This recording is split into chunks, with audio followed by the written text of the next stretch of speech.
अस्सलामुअलैकुम, खुश आमदीद। भली करे आया जी आया नू वशत के बखैर रागले। नया दिन के साथ मैं हूँ सैयद फैसल करीम और मैं हूँ महक असलम। नया दिन, नई सुबह, एक नया अज़्म और बहुत सारी नेक तमन्नाएं, नेक ख्वाहिशात, स्पेशली उन लोगों के लिए जो कि सैलाब जैसी सूरत हाल को फेस कर रहे हैं और इसके अलावा इमदाद के मुंतज़िर हैं, किसी मसीहा के मुंतज़िर हैं, क्योंकि सैलाब की तबाहकारियाँ स्टिल जारी हैं। सिंध और बलूचिस्तान में 95% फसलें जो हैं वो तबाह हो चुकी हैं, वबाई अमराज भी फूट पड़े हैं और स्पेशली जो हामला ख़वातीन हैं उनके लिए बहुत ज़्यादा फैसल मुश्किलात में इजाफा हो रहा है। बहुत बड़ा स्टैगरिंग फिगर है। इतनी बड़ी तादाद में एक तो हमला ख़वातीन और दूसरा वो बच्चे जो इस वक्त माँ के दूध पे। ठीक है जी, आज शो में हम इस पे बात करेंगे, कोशिश करेंगे जानने की कि फैक्ट्स एंड फिगर्स क्या है, इनके लिए स्पेशली क्या हो रहा है और आगे फ्यूचर रिपरकशंस क्या होने जा रहे हैं। इसके अलावा मुझे याद है, वो ज़रा तुम्हें याद हो कि ना याद हो, 17 साल पहले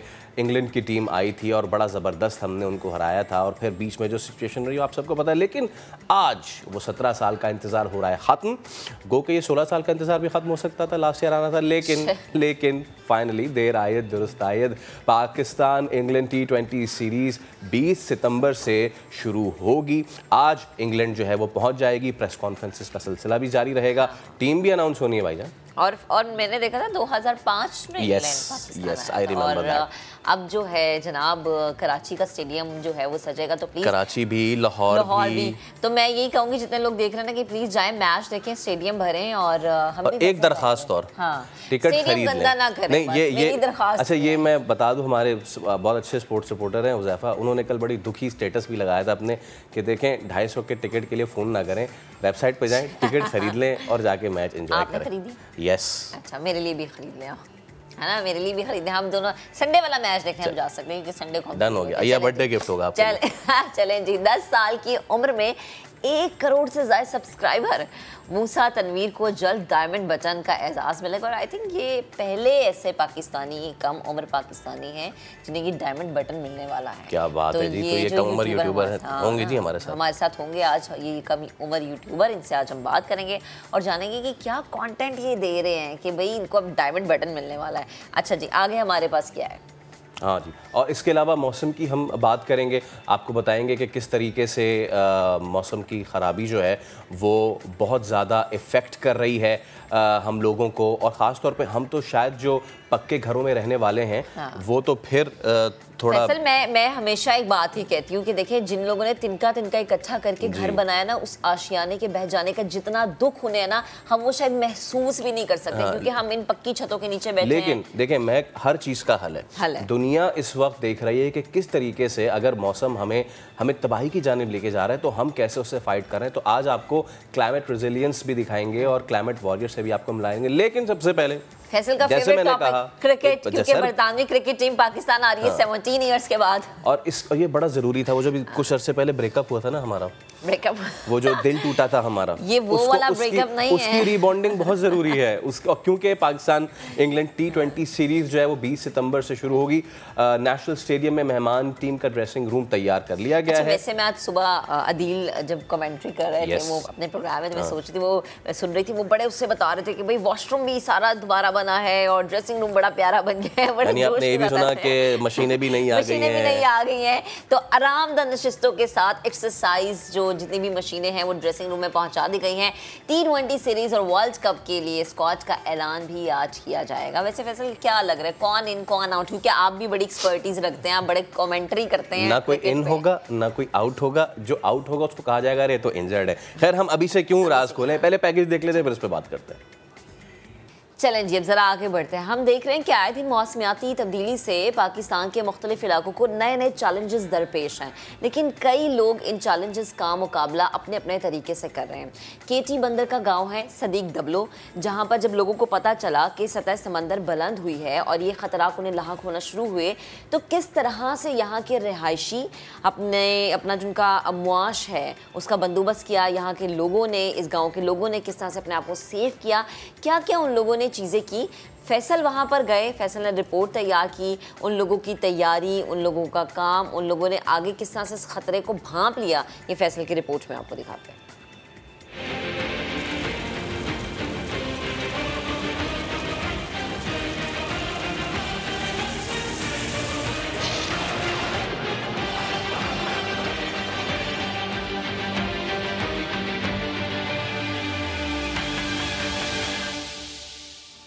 हमारा मुल्क पाकिस्तान, जिसका आलमी माहौलियाती तगय्युर में इतना हिस्सा नहीं जितना हमें नुकसान हो रहा है। कभी जलजला, कभी सैलाब हमारे शहरों और देहातों को तबाह बर्बाद कर रहे हैं।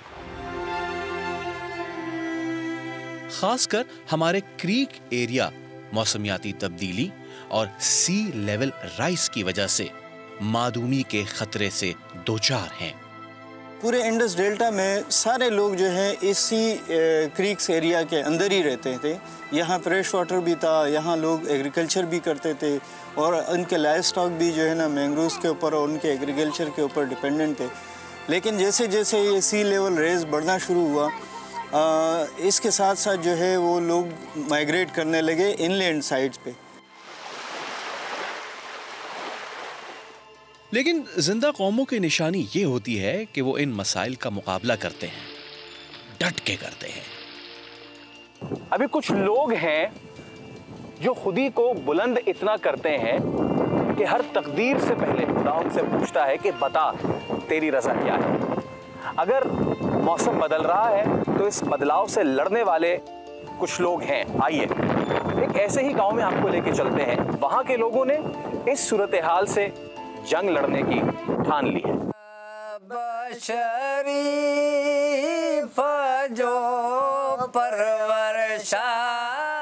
रेजिलियंस और एडेप्टेशन गांव सिद्दीक दबलो के माहीगीरों के वो हथियार हैं जिनकी मदद से वो इस मौसमी जंग का मुकाबला कर रहे हैं।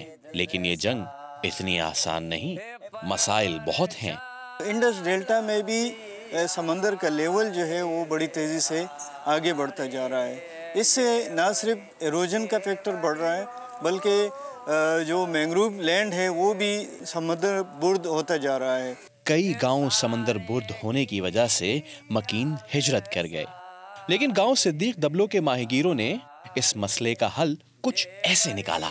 जहां एक तरफ टिपन गांव के लोग नीचे घर होने और सतह समंदर के ऊपर उठने की वजह से हिजरत करने पे मजबूर हुए, वहीं पे इस गांव में लोगों ने ये फैसला किया कि वो अपना घर बार नहीं छोड़ेंगे बल्कि इस मौसमियाती तगय्युर से लड़ेंगे। और उसकी एक बेहतरीन मिसाल ये एलिवेटेड प्लेटफॉर्म्स आप देख रहे हैं। ऊंचे घरों का हमें बड़ा फ़ायदा है। इनमें फ़ायदा यह है कि पानी नुकसान नहीं पहुंचाता। दूसरे गांव में दरिया का पानी घरों में घुस जाता है, ज़मीन काट देता है। लेकिन इन घरों में इतना इतना पानी भी आता है तो हम महफूज रहे हैं।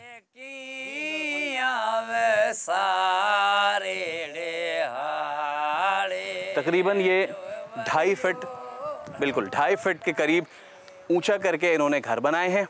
और इसके बाद अब कम से कम ये यहाँ से जाएंगे तो नहीं, अपनी ज़मीनों पर ही आबाद रहेंगे और इनका कारोबार भी मुतासर नहीं होगा। इसको कहते हैं क्लाइमेट रेजिलियंस।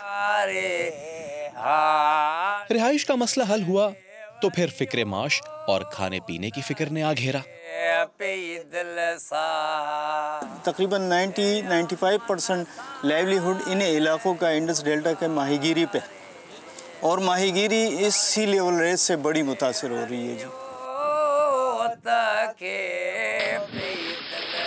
लेकिन इसका भी शानदार हल देखिए। माहीगीरों ने ताज़ा पानी का ज़ख़ीरा ख़त्म होने पर समुद्री पानी के तालाब बना लिए और उसमें वो कोई मामूली नहीं, महंगी तरीन सुआ मछली यानी क्रोकर फिश की अफजाइश करते हैं। 1 साल हुआ है ताज़ा पानी खत्म हुए, तब से हमने इसको पालना शुरू किया। इस मछली ने हमें बड़ा फायदा दिया है। यहाँ के लोगों का एक और मसला था। पानी आने से ये लोग जान बचाकर तो चले जाते थे, लेकिन इनका राशन और दीगर सामान पानी के साथ साथ चला जाता था। लेकिन इन एलिवेटेड प्लेटफॉर्म्स की बदौलत अब जान भी महफूज, जहान भी महफूज। पहले हमारा सामान दरिया बहा कर ले जाता था, सारा सामान, सारा राशन सब बह जाता था। लेकिन ऊंचे प्लेटफॉर्म्स की मदद से ना सिर्फ हम महफूज रहते हैं बल्कि हमारा सामान भी बच जाता है।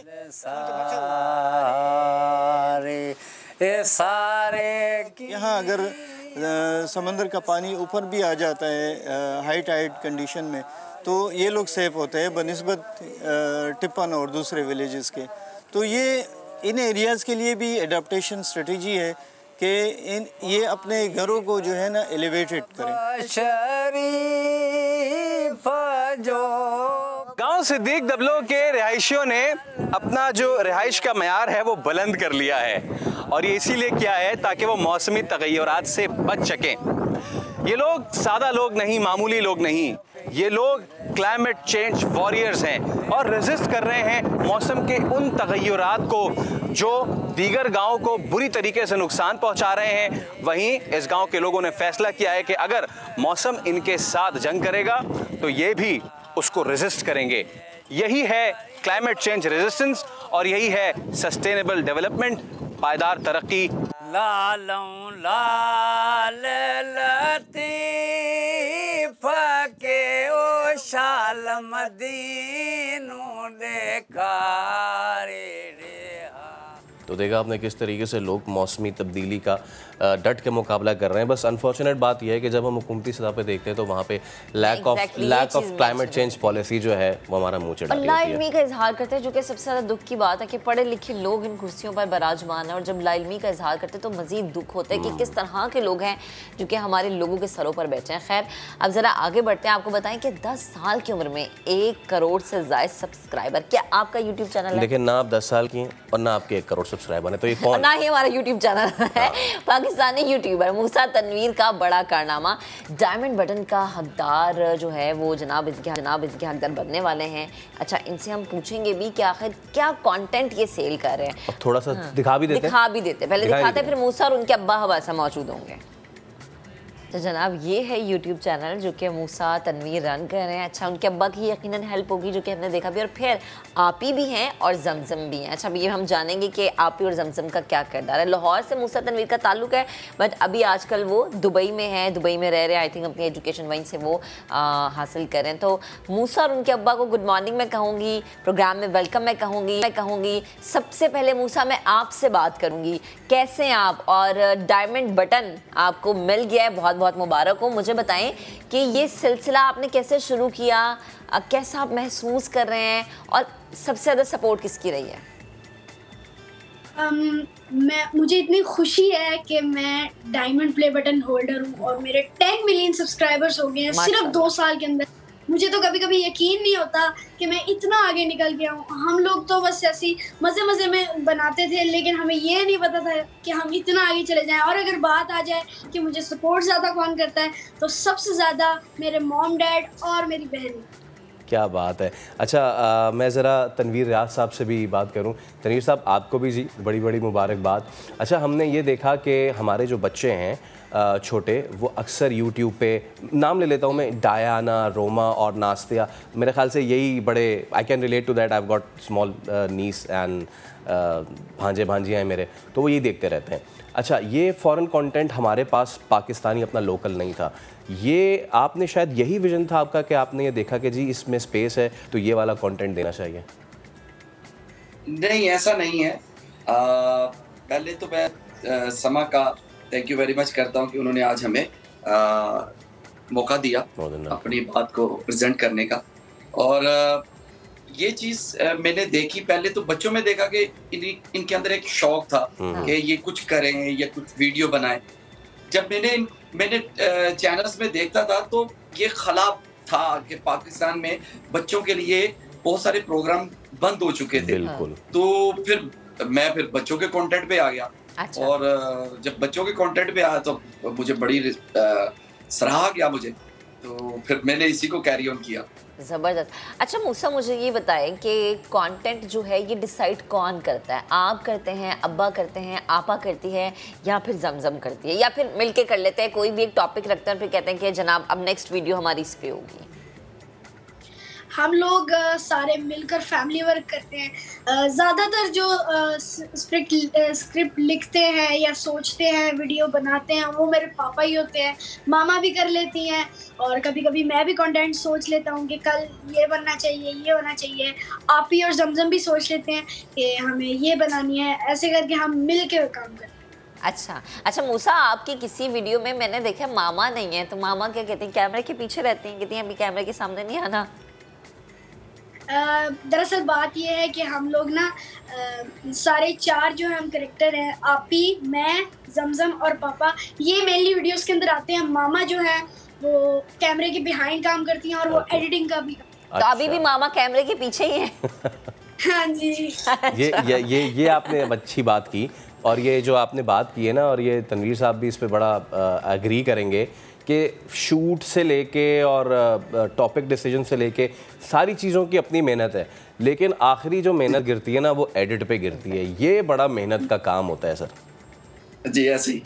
अच्छा, एडिटर, हाँ, एडिटिंग में जब वीडियो बन के जब एडिटर के पास जाती है तो वो जान डाल देता है वीडियो में, तो फिर आपके सामने ही है फिर उसका रिजल्ट कैसा आता है। बिल्कुल। अच्छा तनवीर भाई, ये मैं आपसे पूछना चाह रहा था कि हम भी देखते हैं अपने यहाँ भी बहुत सारे दोस्त अपने बच्चों को लेके वो कंटेंट अब उन्होंने क्रिएशन शुरू कर दी है, तो पॉलिसी क्या होती है? आप ऐसे ही वन फाइन डे आप उठ के और ये सारी चीज़ें कहते हैं चले जी आज मैं ये करता हूँ, इसके पीछे मेहनत कितनी है, इसके पीछे पॉलिसी क्या होती है यूट्यूब की तरह, ये तो बताएं। बड़ी इसमें स्ट्रगल होती है डे बाय डे। आप जब वर्किंग करते हैं और इसको अगर प्रोफेशनली ज्वाइन कर लेते हैं तो फिर आपकी डे बाय डे इसमें स्ट्रगल, सर्चिंग बहुत ज़्यादा रहती है कि क्या आज किया जाए। बहुत सारे लोग काम कर रहे होते हैं, अब उनमें से कैसे अपना रास्ता निकाल के और आगे की तरफ बढ़ना है। तो ये पूरा दिन 24 आवर्स 7 इस पे इसी पॉलिसी पे काम हो रहा होता है कि नेक्स्ट क्या करना है। आज तो ये सुपर दे दिया, अब नेक्स्ट सुपर क्या देना है, फिर सुपर दे दिया, फिर नेक्स्ट क्या करना है, और जितना भी हो मैसेज देना है। वो ऐसे नहीं कि आए और टाइम गेन किया और चले गए। हमने क्वांटिटी के साथ साथ क्वालिटी को देखना है कि मैंने क्या प्रेजेंट करना, बच्चे क्या सीखेंगे मूसा से, मुझसे क्या सीखेंगे। आप ही हमारे एक वीडियो में आप ही है एक नोटी कैरेक्टर में, और मूसा है एक पॉजिटिव वे पे, और जमजम वो है जो सबकी बातों में आ जाती है, और मैं वो हूँ जो जस्ट आके क्यों देता हूँ कि करना क्या है। ओके। तो फिर इस तरह आगे चलता है सिस्टम। सही है, और इस तरह से आपकी जो वीडियोस आती हैं वो जरा हिट भी हो जाती है। तो मैं चाहूंगी जरा एक और वीडियो है वो भी हम जरा अपने नाज़रीन को दिखा देते हैं। जबरदस्त। और वो जैसे आपने तनवीर साहब बात भी की ना कि हर एक वीडियो में एक मैसेज होता है, तो वो मैसेज, मेहनत में अजमत, वो हमें नजर भी आ रहा है। अच्छा मूसा, आप मुझे ये बताएं कि अब तो माशाल्लाह आप सेलिब्रिटी बन गए, हमारे शो में भी आ गए हैं और मशहूर हो गए आप, तो लोग आपसे ऑटोग्राफ लेते हैं, आके कहते हैं कि ज़रा प्लीज़ एक सेल्फी आपके साथ लेनी है, ऑटोग्राफ दे दें। हाँ जी, जैसे अब हम कभी ऐसी कहीं आउटिंग के लिए गए हों तो बहुत सारे लोग आ जाते हैं, और मैं उनको थैंक यू कहूँगा कि आप लोग इतना टाइम निकालते हो हमारे लिए, और हम लोग उनके लिए अच्छी अच्छी वीडियोस बनाते हैं। और या तो कभी मैं स्कूल के अंदर हूँ तो क्लास में जो बच्चे होते हैं वो पहचान जाते हैं कि मूसा आप यूट्यूब पे वीडियोस बनाते हो। और सबसे ज़्यादा मज़ा मुझे तब आता है जब हम लोग घर के लिए जब लाइन लगा के ना निकल रहे होते हैं घर के लिए, तो पीछे से बच्चे मुझे पकड़ लेते हैं, बैग खींचते हैं मेरा और मुझे अपने पास बुलाते हैं और कहते हैं मूसा भाई थैंक यू कि आपने हमारे लिए इतना टाइम निकाला और हम आपकी वीडियोस लोड दें। ओह वाह, क्या बात है। आखिर में तनवीर साहब, हर जो प्रोजेक्ट होता है उसका short term long term plan होता है। शॉर्ट टर्म तो हमने देख लिया, माशाल्लाह 2 साल में ही आपके 10 मिलियन फॉलोअर्स हो गए। लॉन्ग टर्म अगर मैं पूछूं तो क्या मज़ीद कंटेंट इसमें आप क्रिएशन करना चाह रहे हैं, क्या विजन है आपका? बिल्कुल, अभी भी मजीद हम इस पे काम कर रहे हैं, और आगे जैसे डिफरेंट सब्जेक्ट आ रहे हैं। जैसे अब मैं मूसा के इस पे वो एक कार्टून टाइप्स हैं, मैं वहाँ पे जा रहा हूँ, मैं टेलीफिल्म की तरफ जा रहा हूँ, मैं मूसा की ड्रामा की तरफ जा रहा हूँ जिसमें ये लीड करे इस एज ए मॉडलिंग। बहुत सारे सॉन्ग इसके आ रहे हैं, तो ये उस वहाँ की आगे की तरफ चलते हुए हम जा रहे हैं, और देखें कहाँ तक ये सफ़र चलता है। सही है जनाब, अपने बच्चों को आगे लेकर आए लेकिन किसी मकसद के तहत, और जो भी वीडियो बनाए कोई एक मैसेज आवाम को ज़रूर दे। अभी एक ब्रेक लेते हैं, ब्रेक के बाद दोबारा हाजिर होंगे। साथ ही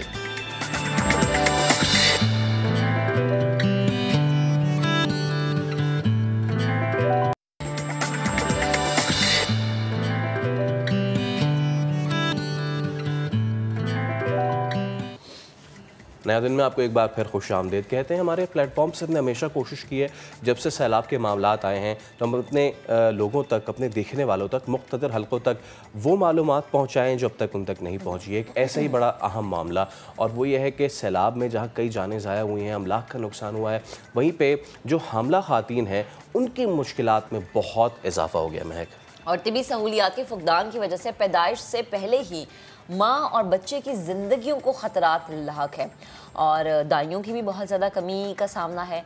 मुतासरा इलाकों में नौज़ायदा बच्चों के मराकज़ भी मौजूद नहीं हैं। एक रिपोर्ट ये बता रही है कि पंजाब और सिंध में हामला ख़वातीन की तादाद 6 लाख से ज़्यादा है, विच इज़ वेरी अलार्मिंग कि खुदा ना खास्ता कुछ हो जाता है, कंट्रोल कैसे किया जाएगा।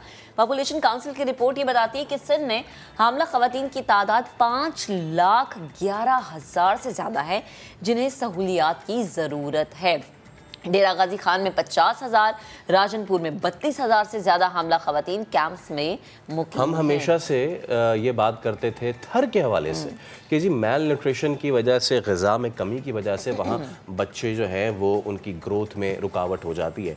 लेकिन ये अब देख लें, ये जो सूरत हाल बनने जा रही है बहुत अलार्मिंग है। हमारे साथ डॉक्टर, आप कुछ कहना चाहते हैं? बिल्कुल, मैं ये कहना चाह रही थी कि ये सिर्फ वो ख़वातीन हैं जो प्रेग्नेंट हैं, और वो ख़वातीन जिनके बेबीज़ फीड पे हैं, लाइक वो देखेंगे उनको भी वो ग़िज़ा नहीं मिल रही फैसल, तो उनका फ्यूचर क्या होने जा रहा है? एक तो उनकी सेहत और दूसरा फिर उनके बच्चे की सेहत, क्योंकि वो बच्चा तो दुनिया में आ गया और वो माँ के दूध पे, तो वो किस तरह से पलेगा। तो डॉक्टर वजीहा रिजवान हमें ज्वाइन कर चुके हैं लॉ स्टूडियो से। अस्सलाम वालेकुम डॉक्टर साहिबा, गुड मॉर्निंग। जो फिगर हम शेयर कर रहे हैं वो यकीनन बहुत ज़्यादा है, और सुन के और पढ़ के हमें भी बड़ा शौक लग रहा है कि ये इतने ज़्यादा ख़वातीन जो कि प्रेग्नेंट हैं उनके लिए बड़ा मुश्किल है। ना तो सहूलियात है, ना वो डॉक्टर्स हैं, ना ही जो है वो दवाइयाँ मौजूद हैं उनके लिए। तो प्लीज़ मैं चाहूँगी कि आप हमें बताएं कि ये जो फिगर हम शेयर कर रहे हैं, इसके लिए पहला स्टेप जो भी गवर्नमेंट ले, वो चाहे सूबाई गवर्नमेंट है चाहे विफाक है, वो क्या होना चाहिए? अस्सलाम वालेकुम। सबसे पहले तो समा का शुक्रिया कि आपने इतने इम्पॉर्टेंट टॉपिक को हाईलाइट किया।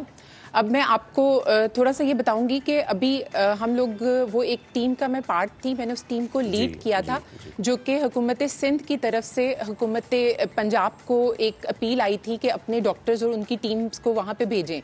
तो university of child health sciences और फातिमा जिन्ना मेडिकल यूनिवर्सिटी की एक कंबाइंड टीम गई थी, और मैं बच्चों की चाइल्ड स्पेशलिस्ट के तौर पे, और क्योंकि मैं फ़ीमेल और सबसे सीनियर थी तो मैं उस टीम को लीड कर रही थी। अब जो हमारी आंखों ने वहाँ पे देखा, और वो अब याद आता है तो हमारी आंखों से आंसू जारी होते हैं। अपने घरों में एसी वाले रूम्स में बैठ के हमको लगता है कि वो गरीब लोग ही थे, तो कच्चे घर थे, टूट भी गए होंगे तो क्या है, गुर्बत थी ना, अब गरीब गुर्बत में चला गया तो क्या होता है। हम यहाँ पे बातें कर रहे हैं हामला औरतों की या औरतों की, लेकिन आपको मैं बस एक चीज़ शेयर करती हूँ कि एक आदमी ने मुझे बताया, उसने कहा कि 1 बजे 2 बजे के करीब रात में हमें कॉल आई कि 2 घंटे के अंदर अंदर अपने घर खाली करो। तो उन्होंने कहा 2 घंटे का टाइम था और हम जो सामान उठा सकते थे हमने सामान उठाया। जब हम निकलने लगे तो पानी हमारे घुटनों तक था। तो कहता है कि हमने जो है सामान को ना सर पे उठाया हुआ था। कहते हैं हम जब आगे गए थोड़े आधे घंटे बाद तो वो पानी कंधे तक आ गया। तो हमने अपना सामान फेंका पानी में और बच्चों को कंधों पे उठाया। और सोचें उस बाप पे क्या गुजरी होगी जिसको ये डिसाइड करना था कि अपने 3 बच्चों में से कौन सा बच्चा उसने कंधे पे उठाना है और किसको उसने अपने सामने पानी में डूबने देना है। वो कई ऐसे थे जिनके सामने उनके बच्चे डूबे। एक बच्ची ऐसी थी जिसके सामने उसका भाई डूबा और उसकी वालिद ने बताया कि वो अद्धा अद्धा कह के चीखती रही, लेकिन जब उसका भाई उसकी आंखों के सामने डूब गया तो उस बच्ची की आवाज़ चली गई और वो बच्ची बोलती नहीं थी। ये इसी तरह की कहानियाँ थी और बहुत ज़्यादा कहानियाँ थी। वहाँ पे सिंध हुकूमत, पंजाब हुकूमत ने भी हमारे तरफ से एक है सगाली के तौर पे एक टीम भी भेजी गई और हम दवाइयाँ भी लेके गए, खाने की अशिया भी लेके गए और फंड्स भी लेके गए। लेकिन वहाँ पे कुछ लोगों को तो इमदाद पहुँच चुकी है, वो कुछ बेहतर हालत में है। लेकिन जहाँ सेवन शरीफ के लाल बाग के एरिया में हम गए थे वहाँ पे सिर्फ एक चादर बिछी हुई थी और उस चादर के ऊपर एक हामला औरत भी लेटी हुई है, उसके साथ 7-8 बच्चे हैं। और आप बात करते हैं हामला औरतों की, तो 2010 के हमें जो सर्वेज हैं वो बताते हैं कि 6% औरतें वहाँ पे सेक्सुअल असॉल्ट उनका हुआ था। आप खुद सोचें फैसल, आप सोचें, महक सोचें कि हम रात में 10 बजे के बाहर अपनी औरतों को घर से बाहर नहीं निकलने देते, तो वो औरतें वहाँ पे अकेली पड़ी हुई हैं, जहाँ पे लोग पानी छीन के हाथों से लेके जा रहे हैं, जहाँ पे इमदाद छीन के लेके जा रहे हैं, तो वो औरतें जो वहाँ पे लेटी हुई हैं बगैर छत के, वहाँ पे वॉशरूम्स नहीं हैं, वो खुले में वॉशरूम करती हैं। तो किस तरह से, जिस तरह के हम सिर्फ उन चीज़ों को देख रहे हैं जो अभी नज़र आ रही है, हम उनको नहीं देख रहे जो इतना बड़ा, क्योंकि इसमें शायद कोई बात करना ही नहीं पसंद करेगा कि वो डोमेस्टिक वायलेंस का भी शिकार होंगी, वो जिनसी तशद्दुद का भी शिकार होंगी, उनमें बच्चे भी होंगे, बीमारियां वबाएं तो हैं जो चल रही हैं। तो मुझे लगता है कि हुकूमत को चाहिए कि सबसे पहले अपनी ऑर्गेनाइज तरीके से हेल्प भेजें। वहाँ पे लोगों ने हमें बताया कि जो जैसे आपने देखा होगा कि टीवी पे आ रहा था कि वो जो हमें एड आई है वो बिक रही है बाजारों में। अब वो क्या हो रहा है कि जब वो हुकूमत के नुमाइंदे या आर्मी कोई एड देने के लिए आती है तो इर्द गिर्द के गिरदो नवाज से वो लोग आ जाते हैं वहाँ पे, वो क्योंकि हट्टे कट्टे होते हैं, ये बेचारे कमज़ोर से होते हैं, वो छीनादानी शुरू करते हैं और ये बेचारे लोग कहते हैं कि ना तो हमें इमदाद मिलती है, हम डंडे भी खाते हैं। तो वो उन्होंने हमें अपने निशान दिखाए, जो उनको ना इमदाद मिलती है, दूसरे लोग हावी होकर इमदाद ले जाते हैं, ये लोग बदनाम भी हो रहे हैं, मदद और डंडे भी ये लोग खाते हैं। तो एक आदमी ने मुझे यही सजेशन दी कि अगर आप हुकूमत तक, आर्मी से लोगों को बहुत ज़्यादा उम्मीदें हैं, वो ये कहते हैं कि 2010 में जिस तरह से CNIC कार्ड नंबर आपका ID कार्ड देखा जाता था और कंफर्म किया जाता था कि आप उस सैलाब मुतासरा इलाके से हैं, तो फिर आपको जो है ना मदद फराहम की जाती थी। तो एक तो ऑर्गेनाइज तरीके से हमें मदद देनी चाहिए, ऊपर से वहाँ पे हाइजीन का कोई ख्याल नहीं है, हमें पोर्टेबल वॉशरूम्स इंस्टॉल करने चाहिए। अभी मैं देख रही थी कि क्रिकेट की टीम आ रही है, तो आप दिखा रहे थे कि ड्रेसिंग रूम है और वॉशरूम है, तो मैं तो बाबर आजम साहब से, वो बहुत डोनेशन करते हैं, मैं उनसे रिक्वेस्ट करती हूँ कि आप 2 लाख का सिर्फ एक पोर्टेबल वॉशरूम आता है, हमारी टीम जो है वहाँ पे शुरुआत करे, वहाँ पे पोर्टेबल वॉशरूम, औरतों को सोचें वो खुले में बाथरूम भी करती हैं, माहवारी भी होती है, किस तरीके से वो रहती होंगी। I'm sorry to cut you। एक तो आपने बहुत पार्टिनेंट ये जो सारा मुद्दे उठाए हैं, मैं आपका शुक्रिया अदा करना चाहता हूँ कि आपने ये वाली भी हमें दिखाई। मुझे एतराफ़ करने दें कि शायद हमने इस तरफ सोचा भी नहीं था। आपने जो नक्शा खींच दिया, मुझे ऐसा लग रहा है आपने 1947 का नक्शा खींच दिया, जहाँ लुटे पिटे काफ़िले आ रहे थे और उनके साथ जो ज़्यादती हो रही थी, बहुत ही खौफनाक आपने ये सूरत हाल खींची है। अब इस तमाम तर सूरत हाल में जो बेचारी माएँ हैं, जो या तो बच्चों को जन्म देने जा रही हैं या फिर जन्म दे चुकी हैं, उनके लिए, क्योंकि you have been there on the ground zero, आपने ये सूरत हाल अपनी सारी एक्सप्लेन की। अब किस तरीके से इनके काम आया जाए, किस तरीके से स्पेसिफिकली इनकी मदद की जाए? फैसल, वही वाली बात कि पहले हाइजीन को बेहतर करें, वॉशरूम्स इंस्टॉल करवाएं, साफ़ पीने का पानी मुहैया किया जाए। जो प्रेग्नेंट लेडीज़ हैं उनको वैक्सीनेशन की ज़रूरत पड़ेगी, टेटनस वैक्सीन की ज़रूरत पड़ेगी। वो डिप्रेशन का शिकार हैं, साइकोलॉजिस्ट को हमें इन्वॉल्व करना चाहिए, क्योंकि ये डिप्रेशन, एंजाइटी की वजह से यही फीटस की ग्रोथ भी मुतासर होगी बच्चे की, और ये प्री टर्म लेबर में ये वक्त से पहले जो है डिलीवरी का इनका टाइम आ जाएगा। अगर हम हेल्थ यूनिट सेट कर सकते हैं तो वो हमें मोबाइल हेल्थ यूनिट सेट करने चाहिए। डॉक्टर्स को रज़ाकाराना तौर पे वहाँ पे जाना चाहिए, क्योंकि इस वक्त हमारी एक सिचुएशन, एक एमरजेंसी की है, हम सपाई हैं। अपने घर बार का इस टाइम अगर हम सोचेंगे तो वो तो हमने देख लिया कि 1 मिनट में ख़त्म हो जाता है। तो स्पेसिफिकली फ़ीमेल डॉक्टर्स को उस जगह पे ज़रूर जाना चाहिए, उनमें रिलेक्टेंस नहीं होनी चाहिए। ये मौका अपने बारे में सोचने का नहीं है, उन लोगों के बारे में सोचने का है, क्योंकि इन जानों के लिए जब हमने एक बार वाइट कोट पहन लिया तो हम अल्लाह ताला को जवाबदेह होंगे कि जब हमारी ज़रूरत थी तो हम कहाँ पे थे। तो ये चीज़ें हैं जो मुझे लगता है कि सबसे प्रायोरिटी बेसिस पे देखनी चाहिए। और डॉक्टर साहिबा, जैसे आप बात करें ना कि आपने जब वो वाइट कोट पहन लिया तो फिर अपनी जिम्मेदारी का एहसास होना चाहिए। मेरे ख्याल से ऐसी सोच सब डॉक्टर्स की, और जिन जिन लोगों पर इस तरह की जिम्मेदारियां आयद होती हैं, अगर हो जाए तो हमें इस तरह की सूरत हाल का सामना ना करना पड़े। बेहद शुक्रिया, आप हमारे साथ मौजूद थी, गुफ्तगू कर रही थी। तो हैं सैलाब के बाद पाकिस्तान की आधी आबादी को ग़ज़ाई क़ल्लत का ख़तरा लाहक हो गया है। ये वो चीज़ें हैं जो हम आहिस्ता आहिस्ता आपको बता रहे हैं, ताकि पता चले कि क्या क्या ख़तरात या आफ्टर शॉक्स हैं जिनका हमें सामना करना पड़ सकता है। सिंध और बलूचिस्तान में तकरीबन 95% फसलें तबाह हो चुकी हैं। मुल्क का 70% फूड बास्केट तकरीबन तबाह हो गया है। तफसीलात जानेंगे हेड ऑफ समा इन्वेस्टिगेशन यूनिट जाहिद गशकोरी की रिपोर्ट में। बदतरीन सैलाब ने जिंदगियां तो निकली ही, जिंदा रहने वालों की खुराक भी निकल गया।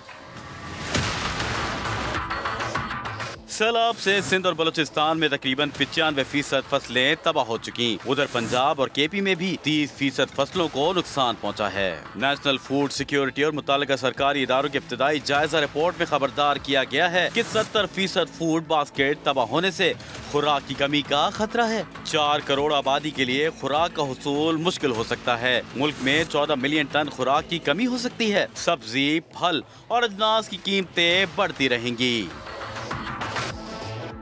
जरूरियात पूरी करने के लिए दूसरे मुमालिक से बरामदगी की तो इम्पोर्ट बिल 44% बढ़ने का खदशा है। 7 मिलियन टन गंदुम बरामद करना पड़ेगी, जिस पर तकरीबन $3.5 अरब खर्च होंगे। 1 लाख टन के मसाला जात और 6 लाख टन चीनी, 10 लाख टन इजाफी दालें और पाम ऑयल की खरीदारी पर भी भारी ज़र मुबादला खर्च होगा। और पूरे मुल्क में सूरत हाल बहुत दिगरगू है।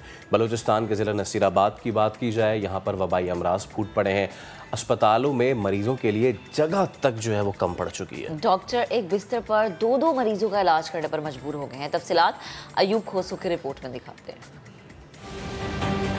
बलूचिस्तान सैलाब मुतासिन की मुश्किलात कम न हो सकी। नसीराबाद में सैलाब के बाद वबाई अमराज फूट पड़े। अस्पतालों में जगह कम पड़ गई। एक बेड पर 2-2 मरीजों का इलाज किया जा रहा है। मुतासरीन अस्पताल में अद्वियात की किल्लत की भी शिकायत करते नजर आते हैं। तेली लगाते हैं, ड्रिप लगा देते हैं, मरीज पड़ा होता है, कुछ भी यहाँ पर नहीं है, सहूलत नहीं है। किधर रहते हैं? डॉक्टर को बोलते हैं, डॉक्टर गुस्सा करके बोलता है, हाँ लगाते हैं, 5 मिनट सब्र करो। क्या है इधर? कुछ सहूलत नहीं है। मलेरिया वाला दवाई भी नहीं है अच्छे खास। यहाँ पे बच्चे को देखने वाला भी कोई, इमरजेंसी देखने वाला भी कोई नहीं है। कोई डॉक्टर अपनी काम पे मसरूफ है। कोई भी ना टेबलेट देते हैं, ना कोई इंजेक्शन है, कुछ चीज़ नहीं है, कोई सहूलत नहीं है। वहाँ से भगा देते हैं हम लोग। अस्पताल इंतजामिया का दावा है कि मलेरिया की अद्वियात की कोई कमी नहीं। मरीजों का इलाज मामूल के मुताबिक जारी है। मेरे ख्याल में ऐसी सूरत हाल तो हमारे पास नहीं है। अगर आप इस वक्त मेरे ट्रामा सेंटर में भी तो जाएंगे, हमारे ट्रामा सेंटर 7 to 4 खुला हुआ होता है। जैसे आपको पता है हमारी इमरजेंसी बुलान का रास्ता बंद हो चुका है, तो वो हमारी लॉजिस्टिक काफ़ी चीज़ें हमारी उधर फंसी हुई हैं, लेकिन फिर भी हम इनको मैनेज कर रहे हैं और चीजें चल रही हैं, उनको मेडिसिन भी देते आ रहे हैं। मुतासरीन ने सैलाब से मुतासर इलाकों में वबाई अमराज पर काबू पाने के लिए स्प्रे, पीने के साफ पानी की फराहमी और दूसरे इकदाम उठाने का मुतालबा किया है। अयूब खोसो, समा, नसीराबाद। बारिश की तबाहकारियां यहीं पर ही स्टॉप नहीं हुई हैं, बल्कि टंडवाला यार में बारिश से कपास की फसल को शदीद नुकसान पहुंचा है। मुतासरा काश्तकार अजियत से दो चार हैं। समा के नुमाइंदे शब्बीर मशहूरी से हम बात करते हैं। शब्बीर, जहां देखें वहां पानी है, काश्तकार तो तबाह हो गए बेचारे।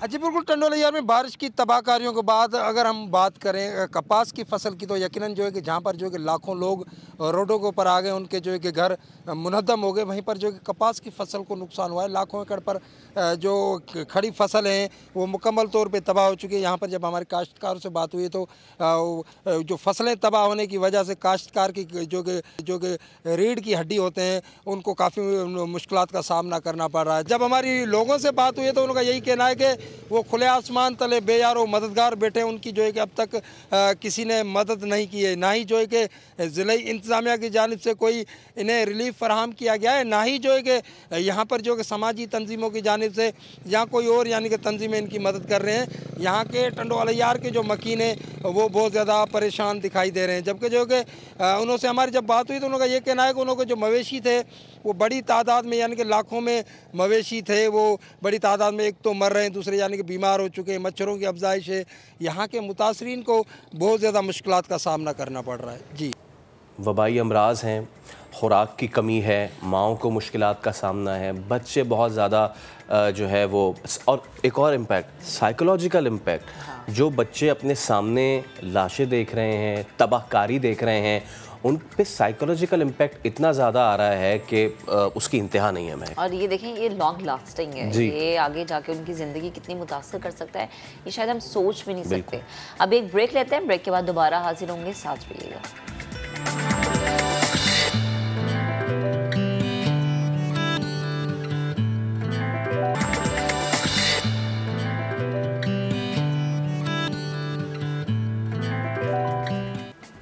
Welcome back. आपको बताएं कि लाहौर में मॉडर्न कैलीग्राफी की माहिर एक ऐसी आर्टिस्ट हैं जो ख़वातीन को बिला मुआवजा कैलीग्राफी सिखाकर उन्हें खुद मुख्तार बनाना चाहती हैं।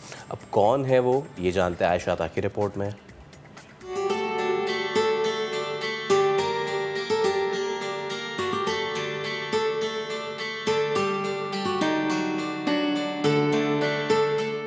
ख़वातीन को खुद मुख्तार बनाने का अज़्म लिए लाहौर की रिहायशी पाकीज़ा मैदान में आ गई।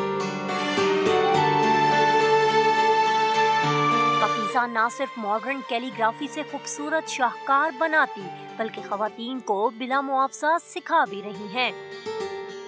यहाँ पे अब मेरे पास मार्जिन लाइंस कम है, एरिया कम है, लेकिन यहाँ पे ज़्यादा है, उसके अकॉर्डिंगली अब मैं काम करती जाऊँगी। कहीं लिखे जा रहे हैं इसमें आज़म तो कहीं कुरानी आयात। पाकीज़ा कहती हैं ये हुनर ख़वातीन का बेहतरीन ज़रिया मुआश बन सकता है। मुल्क की इकॉनमी इस तरह की है कि खाली घर में एक सरबराह कमाने वाला और बाकी खाने वाले हों तो उसमें आप आगे प्रोग्रेस नहीं होती आपकी। और अच्छा लाइफस्टाइल लेने के लिए इंसान के पास जो भी हुनर हो उसको यूटिलाइज़ करें। अब लड़कियां आती हैं, औरतें आती हैं और वो मेरे पास आके सीखती है।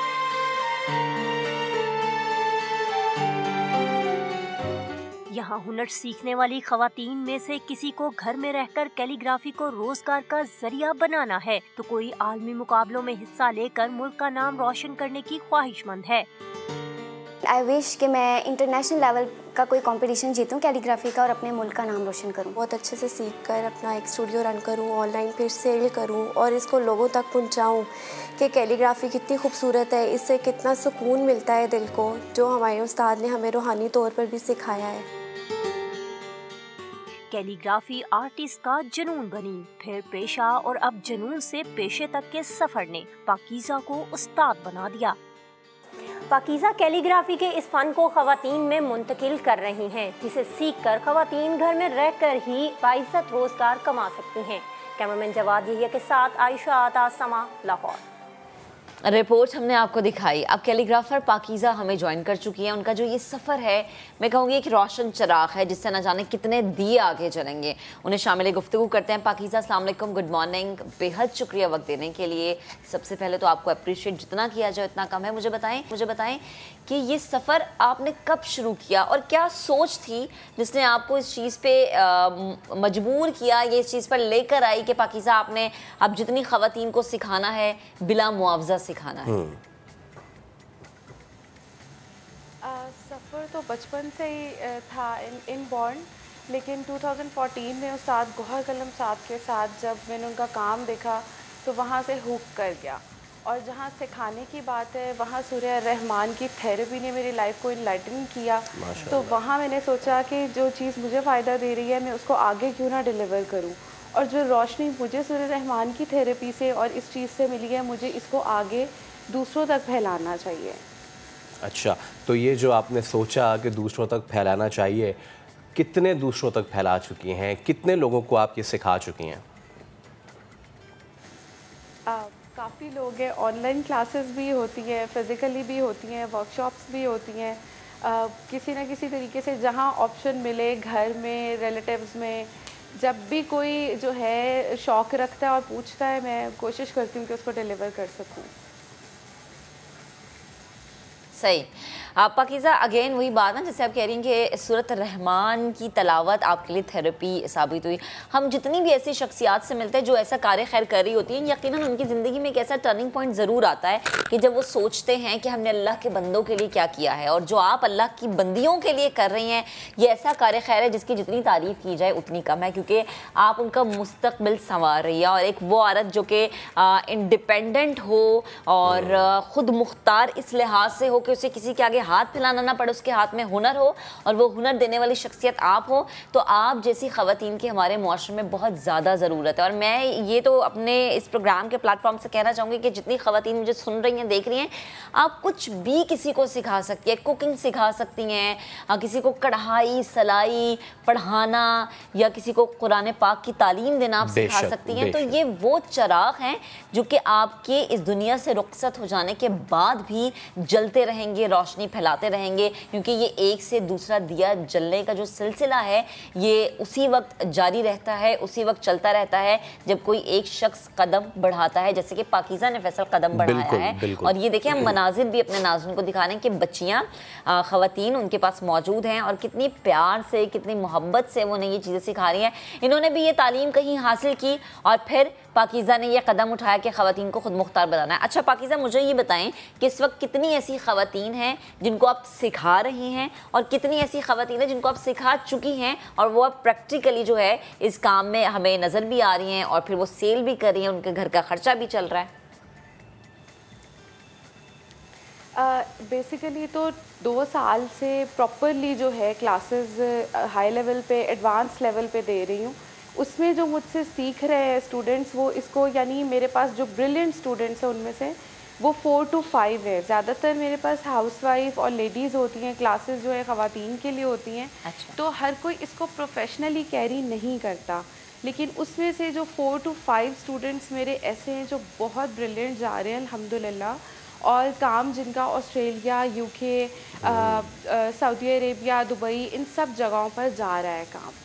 तो वहाँ से उनको अच्छा रिस्पांस भी मिल रहा है, सीखने को भी मिल रहा है और अर्निंग का सोर्स भी बना हुआ है। आगे फर्दर अब वो क्लासेस कंडक्ट भी कर रही हैं। बहुत ज़बरदस्त Pakeezah, thank you so much कि आप इतना ज़बरदस्त एक तो ख़ुद भी काम कर रही हैं। बड़ी नफासत का काम है, मुश्किल काम है, लेकिन इस मुश्किल काम को दूसरों के लिए आपने ऐसा आसान बनाया कि ना सिर्फ वो अपने हुनर को आजमा रहे हैं बल्कि वो सब कमाई भी कर रहे हैं। क्या ही बात है। लेकिन देखिए कमाई जो होती है वो होता है बड़ा मुश्किल, और आजकल हम जो कमा रहे हैं वो बिजली के बिलों में जाए जा रहा है और जो सेविंग करे वो भी बिजली के बिलों में जाए। असल मसला यानी कि देखिए ना हमारे पास सेविंग है ना हमारे पास कमाई है, तो जो हम कमाते हैं वो बिजली का बिल हम भर देते हैं। इस तरह की सिचुएशन में वफाकी वजीर खुर्रम दस्तगीर ये कह रहे हैं कि बिजली की कीमतों में कमी के लिए हुकूमत अमली कदम उठाने जा रही है। फाइनली सरकारी इमारतों को सोलर पर मुंतकिल किया जाएगा। किसानों के लिए सोलर ट्यूबवेल शुरू किए जाएंगे और जो विंड पावर मंसूबे हैं वो भी जल्द शुरू किए जाएंगे। खुर्रम दस्तगीर साहब इस्लामाबाद में गुफ्तगू कर रहे थे, जरा आपको गुफ्तगू पहले सुनवाते हैं।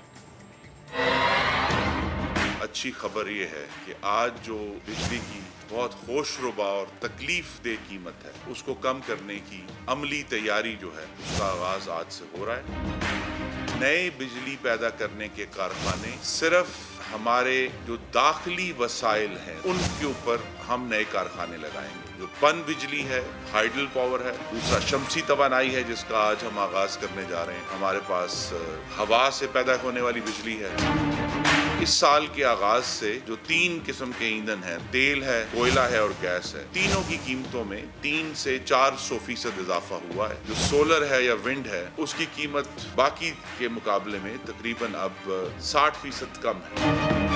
तेज तरीन बुनियाद पर 11,000 मेगावाट्स जो हैं वो ऐड करने हैं। जितना मेगावाट सोलर लगेगा उतना तेल हम कम इंपोर्ट करेंगे। 6,000 मेगावाट हमने जो सब्स्टिट्यूशन करनी है तेल या फॉसिल फ्यूल से बनने वाली बिजली की, सरकारी इमारतों को सोलराइज करने जा रहे हैं और इंशाल्लाह जो काश्तकार हैं उनके ट्यूबवेल्स को सोलराइज करने जा रहे हैं।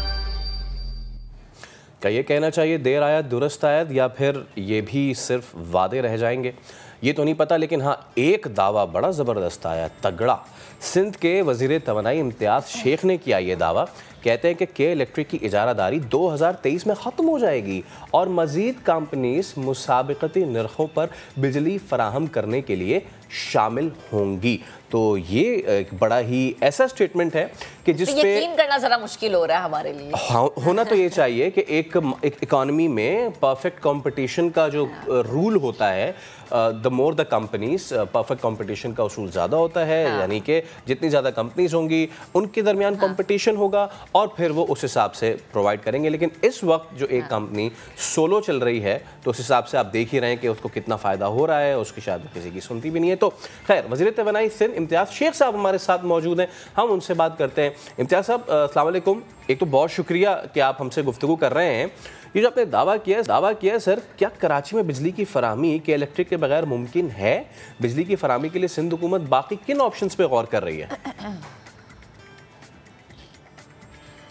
कराची में एक ही इदारा है, कराची इलेक्ट्रिक सप्लाई, इसको कहते हैं कराची इलेक्ट्रिक, अब उसका नाम है, जो कि मतलब एक प्राइवेटाइज इदारा है और उसको सरकारी इदारा नहीं है और ये एक ही कंपनी है जिसकी मोनोपोली 2023 तक है। तो इसलिए कराची में सिर्फ एक ही कंपनी है जो बिजली फराहम कर सकती है लोगों को, और वो किसी एग्रीमेंट के तहत गवर्नमेंट ऑफ पाकिस्तान के साथ कुछ साल पहले तकरीबन 2010 में या 9 में तकरीबन ये मुआहिदा हुआ था। और उसके बाद उन्होंने कराची में बिजली की फराहमी थी, उसमें कुछ शराइत थी, उनको बेहतर करने के लिए भी उसमें कुछ शराइत रखी गई थी और बहुत चीज़ें इसमें पूरी हुई और बहुत चीज़ें इसमें रह गई हैं जो अभी तक पूरी नहीं हुई। लेकिन अगर ये सवाल ये है कि एक ही इदारा है, तो बिल्कुल एक ही इदारा है कराची में जो कि बिजली पैदा कर सकता है और लोगों को फराहम कर सकता है। जहाँ तक रह गई बात बिजली की फराहमी सिंध गवर्नमेंट के इक़दाम की, तो सिंध गवर्नमेंट के इक़दाम इसलिए कि बिजली की फराहमी ये मरकज़ी सब्जेक्ट है, फेडरल सब्जेक्ट है और प्राइवेटाइज्ड है। तो इसमें मतलब इस वक्त तो फ़िलहाल कोई ऐसा इदारा ऐसा कोई प्रोग्राम नहीं है जिसमें सिंध गवर्नमेंट अपने कोई बिजली की डिस्ट्रीब्यूशन कंपनीज बना के लोगों को दे। लेकिन ये ज़रूर है कि 2023 के बाद जब ये बिजली के जब ये इनकी मोनोपोली ख़त्म होगी तो उसमें सिंध गवर्नमेंट अपना पार्ट प्ले करेगी और किसी कंपनीज़ को ला के मतलब यहाँ बिजली की फराहमी के लिए डिस्ट्रीब्यूशन कंपनीज़ को ला के उनसे ये बिजली सप्लाई करवा सकती है। और उसमें मैं समझता हूँ कि बहुत थोड़ा टाइम रह गया है और ये मोनोपोली ख़त्म होते के साथ कंपनीज खुद भी आएंगी और सिंध गवर्नमेंट भी उसमें पार्ट प्ले कर सकती है। अच्छा इम्तियाज़ साहब, हम माजी में भी सुनते आए हैं कि मुतबादिल कंपनी आएंगी, मुसाबकत का रुझान बढ़ेगा, बेहतर सहूलत और सर्विस शहरियों को मैसर आएगी, लेकिन हम सिर्फ सुनते आए ना, अमली तौर पर ऐसा होता नहीं है। क्या एक कंपनी की इजारादारी कायम जो यहाँ पर है, क्या ऐसा मुमकिन होगा जो आप बता रहे हैं, जो हम सुन रहे हैं, ये पॉसिबिलिटी नज़र आती है कोई? देखिए इजारादारी जो है कराची इलेक्ट्रिक की 2023 तक है, उसके बाद ये फील्ड ओपन है उन तमाम कंपनियों के लिए जो कि इसमें फील्ड में आना चाहती हैं और बिजली की सप्लाई यहाँ करना चाहती हैं और डिस्ट्रीब्यूशन के बिज़नेस में आकर लोगों को ये सर्विस प्रोवाइड कर सकती हैं। तो मतलब एक साल भी मुश्किल से रह गया है और कुछ महीने हैं, उसके बाद एक ये ओपन ऑप्शन होगा उन तमाम कंपनीज़ के लिए और उसमें सिंध गवर्नमेंट भी ऑप्शन देखेगी, इनवाइट करेगी कंपनीज़ को और फैसिलिटेट करेगी ताकि यहाँ के लोगों को सहूलत मिल सके। क्योंकि माजी में काफ़ी शिकायतें रही हैं अपना कराची इलेक्ट्रिक से और लोगों को मतलब वो सेटिस्फेक्शन नहीं है उनकी डिलीवरी सर्विस डिलीवरी से। तो इसलिए हम ज़रूर कोशिश करेंगे कि लोगों को सहूलियात दे सकें, दूसरी कंपनीज़ को यहाँ ला सकें और इस तरह की शराइत रखें कि आसानी के साथ ये मोनोपोली ख़त्म होने के बाद दूसरी कंपनीज आएँ। इसलिए मतलब मजबूरी थी, लीगल मजबूरी थी जिसकी वजह से कोई और कंपनी आ भी नहीं सकती थी और सिंध गवर्नमेंट कोई पार्ट प्ले कर भी नहीं सकती थी इसमें, ना ही मरकज़ी हुकूमत कर सकती थी क्योंकि एक एग्रीमेंट के तहत कराची इलेक्ट्रिक सप्लाई को ही 2023 तक था। हाँ ये ज़रूर है कि मतलब सर्विस डिलीवरी अच्छी ना होने की वजह से या और शिकायत की वजह से इसको नेपरा जो कि रेगुलेटर है और पावर डिवीज़न इस्लामाबाद जिनके अंडर में ये पूरे बिजली के डिस्ट्रीब्यूशन कंपनीज आती हैं या कराची इलेक्ट्रिक भी किसी तरीके से क्योंकि उनके बोर्ड में उनके मेंबर हैं वो आते हैं, वो उसकी बेहतरी के लिए या उनको मतलब कोई पनिशमेंट के लिए कह सकते हैं और कर सकते हैं। लेकिन अब थोड़ा टाइम है, इंशाल्लाह इसमें बेहतरी आनी चाहिए इस निज़ाम में और कंपनीज आएंगी, हम उनको वेलकम करेंगे और उनको फैसिलिटेट करेंगे। अच्छा ये बताइए इम्तियाज़ साहब कि वफाकी वज़ीर जो है खुर्रम दस्तगीर कहते हैं कि अगर सोलर एनर्जी पर बिजली पैदा की जाए तो 60% पैदावारी लागत कम हो जाएगी। सिंध में सोलर एनर्जी के हवाले से क्या काम किया जा रहा है?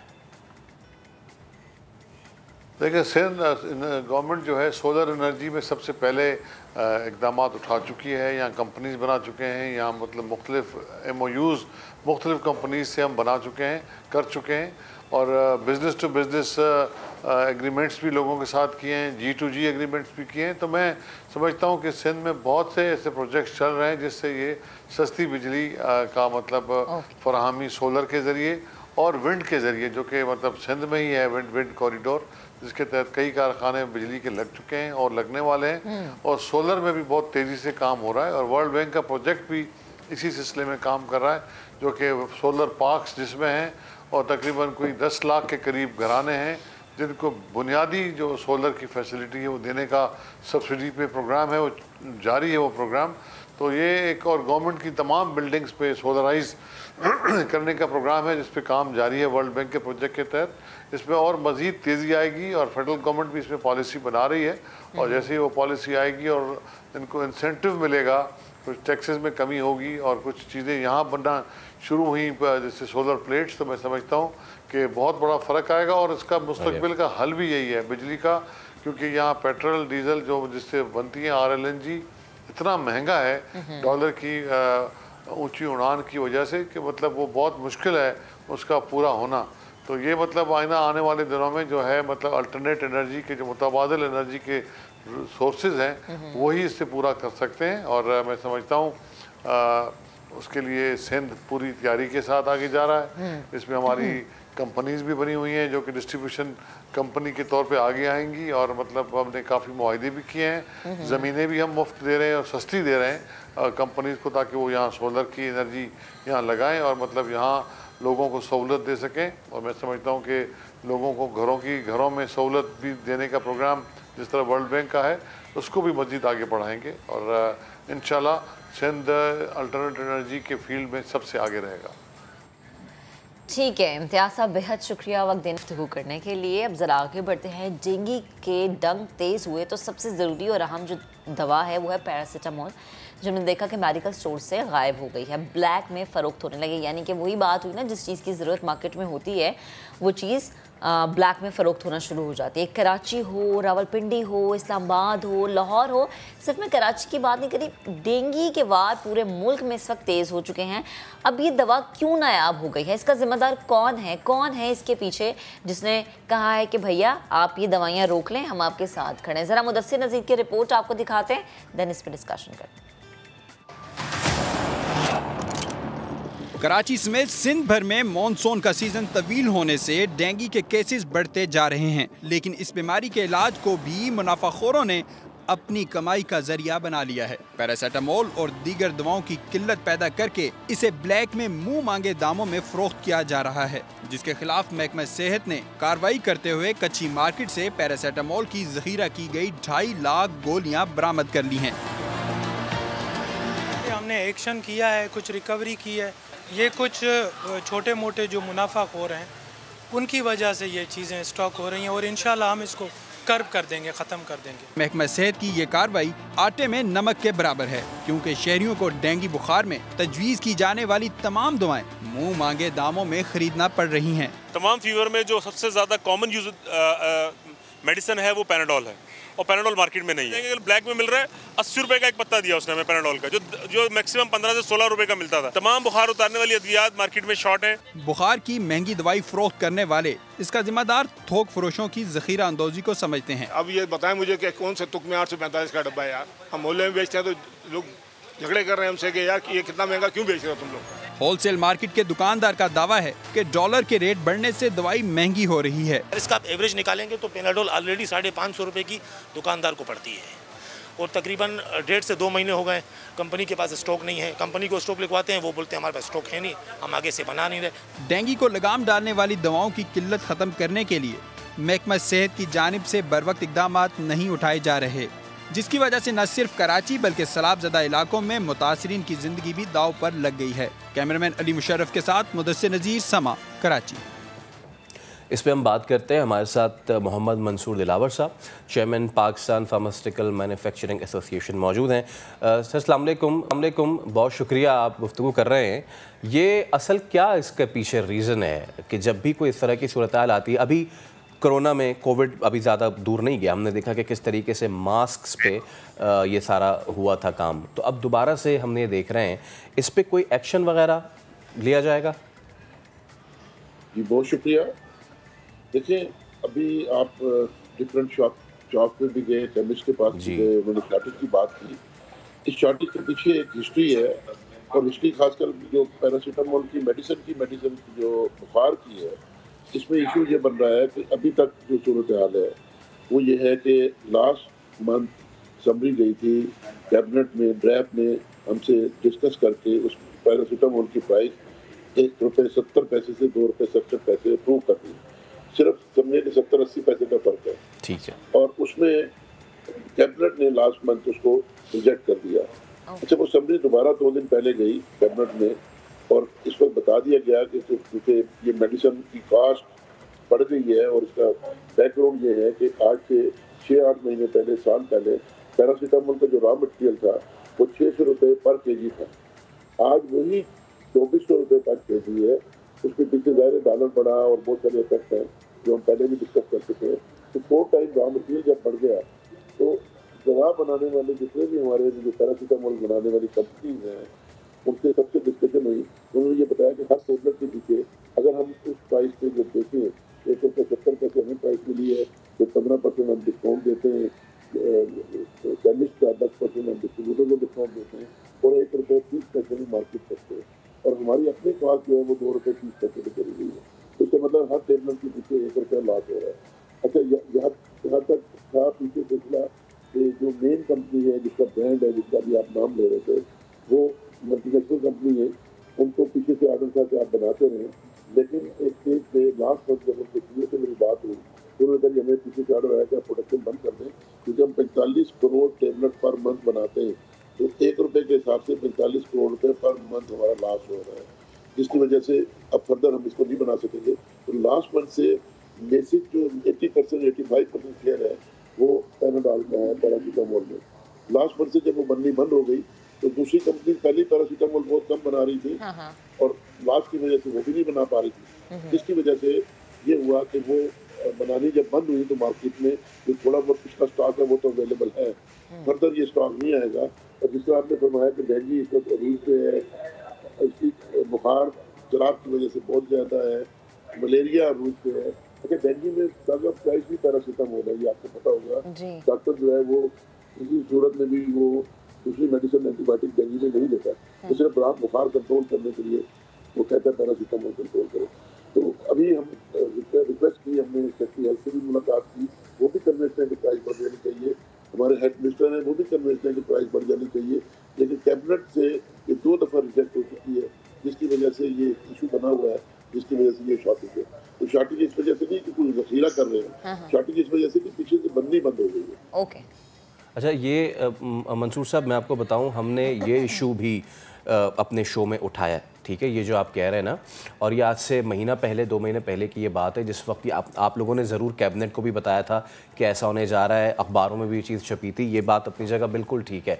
लेकिन अगर कहीं पे इस तरीके की होर्डिंग हो रही है, इस पे तो नज़र करम थोड़ी सी होनी चाहिए ना, यकीनन पीछे से भी है, लेकिन हमने जो चीज़ दिखाई वो आपने भी देखी कि किस तरीके से वहाँ पर डब्बे के डब्बे भरे हुए और उसको रिलीज़ नहीं किया जा रहा है। इस पर थोड़ा तो देखना चाहिए ना।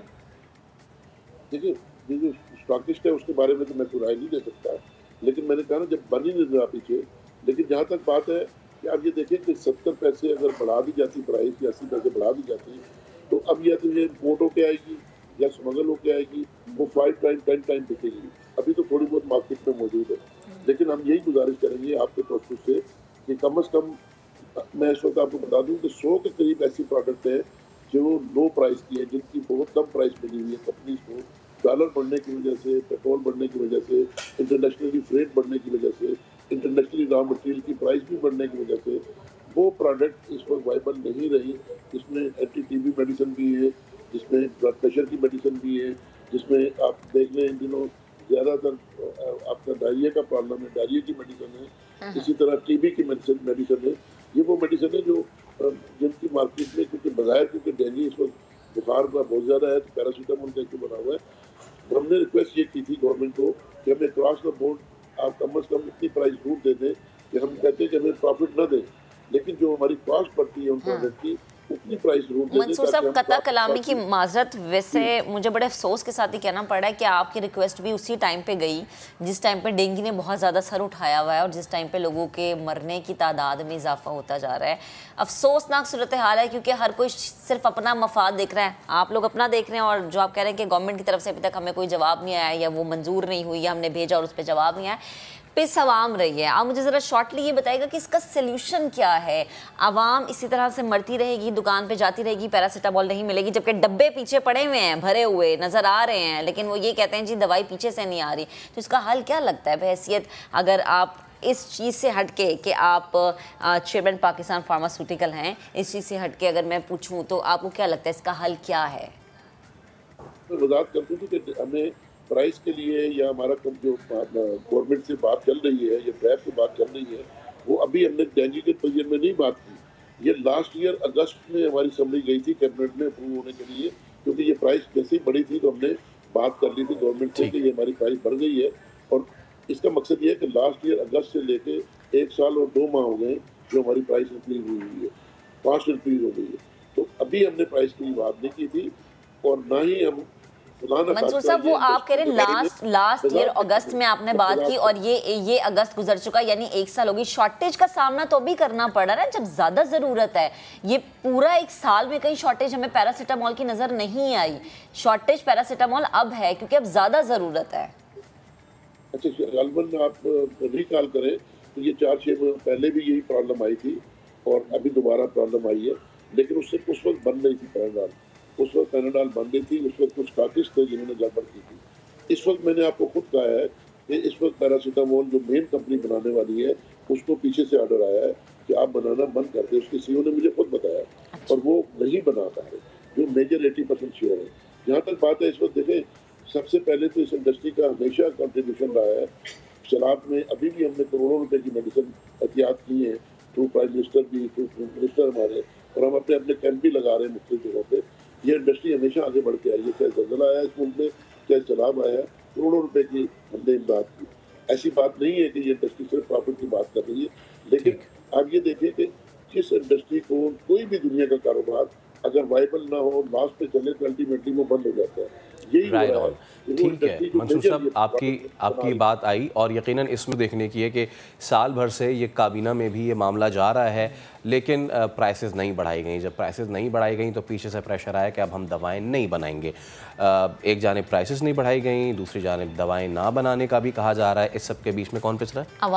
अवाम का नुकसान हो रहा है, क्योंकि जब एक चीज़ मार्केट में अवेलेबल ही नहीं है और वो एक मरीज़ तक नहीं पहुंचेगी तो वो मरीज़ अपनी जान से हाथ धो बैठेगा।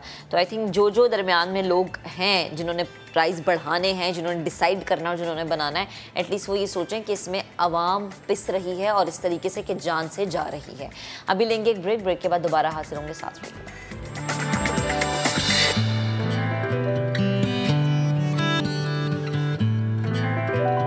आलमी मुकाबलों के लिए पाकिस्तान टीम ने जोन ई से किया क्वालिफाई। वर्ल्ड पोलो चैंपियनशिप अमेरिका के शहर वेलिंगटन में 26 अक्टूबर से 6 नवंबर तक मुनक़िद होगी।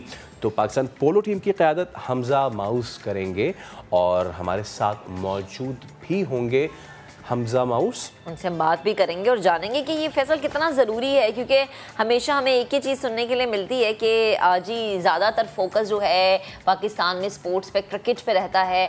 तो हमजा हमें ज्वाइन कर चुके हैं। सबसे पहले हम हमजा से बात करते हैं। हमजा, बेहद शुक्रिया वक्त देने के लिए। पहले तो वर्ल्ड कप के फाइनल राउंड में क्वालिफाई और भारत को शिकस्त देने पर आपको बहुत ज़्यादा मुबारक। आपने पाकिस्तान का नाम रोशन किया। सबसे पहले मुझे ये बताएं कि हमने सुना है कि आपने ये मैच बुखार की हालत में खेला और 6 गोल भी स्कोर किए। तो मतलब फीवर, फिर ज़ाहिर है फीवर में आपकी जो बॉडी होती है वो सब परफॉर्म नहीं कर पाती है। ये सब कुछ किस तरह से मुमकिन हुआ? हाँ जी, बस ये वर्ल्ड कप की क्वालिफायर था, बहुत बड़ा स्टेज है, ऊपर से इंडिया के खिलाफ। तो इससे बड़ी और एड्रेनलिन रश वाली कोई चीज़ थी नहीं। बस अल्लाह ने हिम्मत दी थी। मैच से पहले तो बहुत बुरी हालत थी, बट जब मैं घोड़े पे बैठा मैंने अपने आप को बताया कि यार ये बस भूल जाओ जो भी है, बस मैच पे कंसंट्रेट करो। और अल्लाह ने हिम्मत दी, 6 गोल किए और बड़ी अच्छी तरह हम जीते और सही खेल लिया।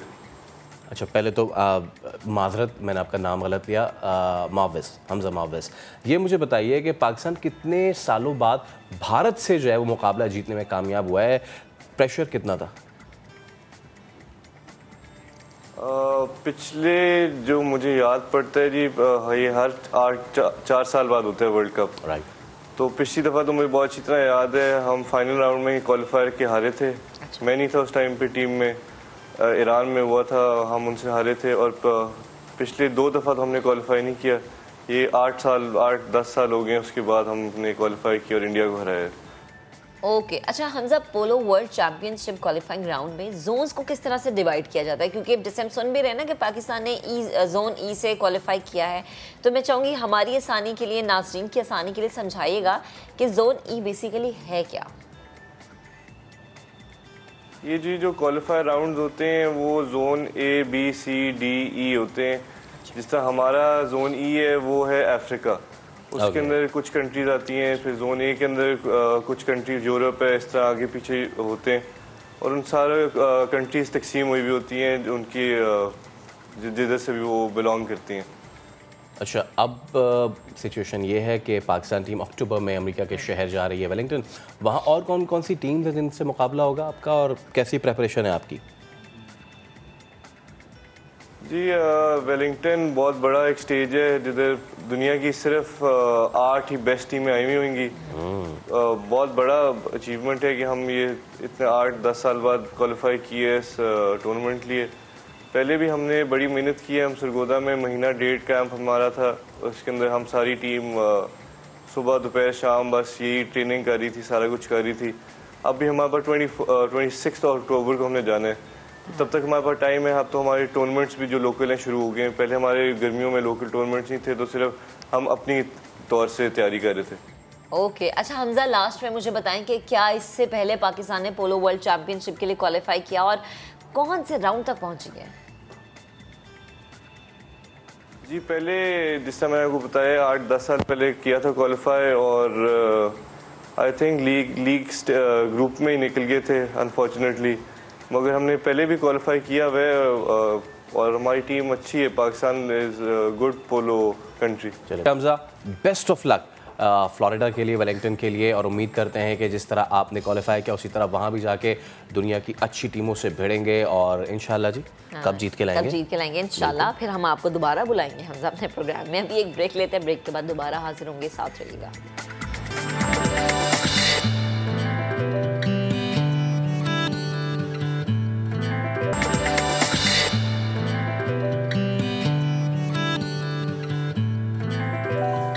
Welcome back. अहम खबर, इदारों को बगावत पर उकसाने का केस। इस्लामाबाद हाई कोर्ट ने शहबाज गिल की जमानत मंजूर कर ली है।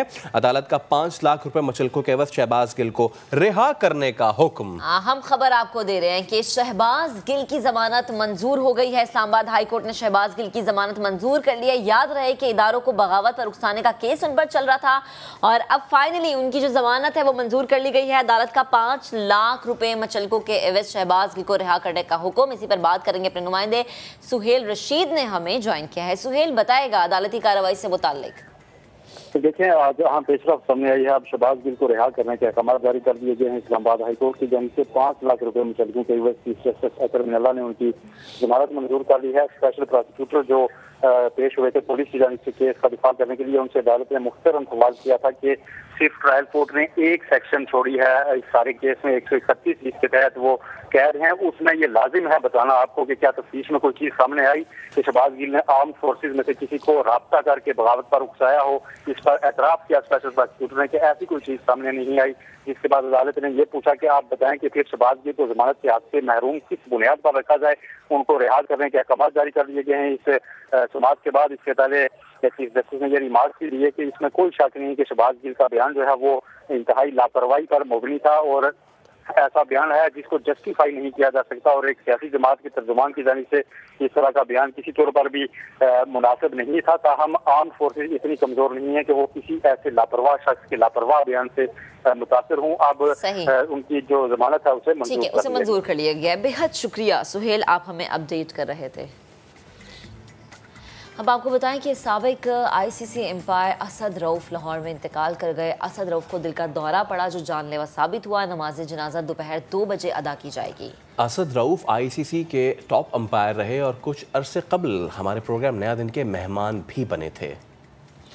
सबसे पहले तो मैं पर्सनली आपको बताऊं, आई मिस योर अंपायरिंग। आप हो गए, आपके साथ दीगर जितने पाकिस्तानी पैनल्स के अंपायर थे, उन्होंने जो पुराने हमारे थे ना, पुराने जो अंपायर्स थे, उनसे आप लोगों ने हमारी अंपायरिंग का लेवल अपलिफ्ट किया और माशाल्लाह पूरी दुनिया में नाम कमाया। मेरा सफ़र इतना लंबा क्रिकेट कैरियर है तो मैं आखिर उसको, हर चीज़ का एक एंड होता है और मैंने बड़े खुश उसलूबी से इसको एंड किया था।